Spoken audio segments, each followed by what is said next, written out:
Nimefika leo tarehe 28 mwezi wa 6 2025 kwenye ofisi za chama, ofisi ya chama hapa wilaya ya Ngara.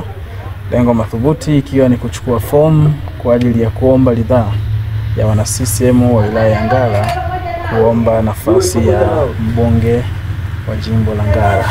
Kwa hiyo nimefika ofisini hapa na tayari kama unavyoona nimeshachukua fomu. Ninakwenda kusoma kilichoandikwa ndani sikijui.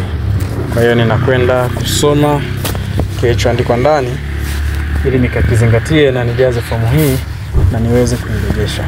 Kwa hiyo kwanza ni kishukuru chama changu cha Mapinduzi kwa nafasi hii, kwa demokrasia hii hali ya juu. Sijakutana na changamoto yoyote. Nimefika nikafuata taratibu na nikapewa fomu. Kwa hiyo hakuna changamoto yoyote ambayo nimekutana nayo mpaka kufikia wakati huu ambapo nimeshika fomu mkononi. Kwa hiyo ninakwenda kuisoma na kuijaza tayari kwa kuirejesha.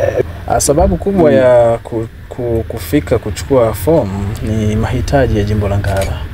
Nimekuwa nikisema na naendelea kusema kwamba jimbo letu lina mahitaji, hasa lina uhitaji wa viongozi wabunifu na wanaoweza kuongeza mambo ya ziada mengi.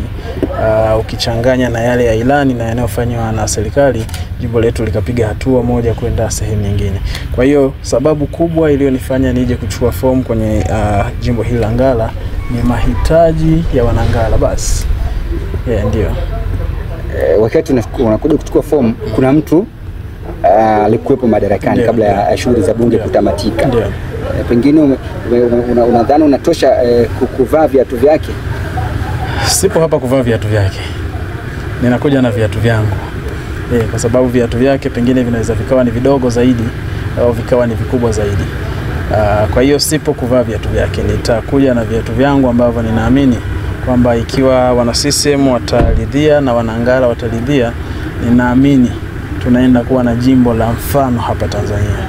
Kwa hiyo siji kuvaa viatu vya mtu, bali ninakuja na viatu vyangu, size yangu vitakavyonitosha, ambavyo ninaamini kwamba tukishirikiana na wana CCM na wananchi wa jimbo la Ngara, tutaifanya Ngara kuwa ya kipekee na jimbo la kipekee hapa Tanzania.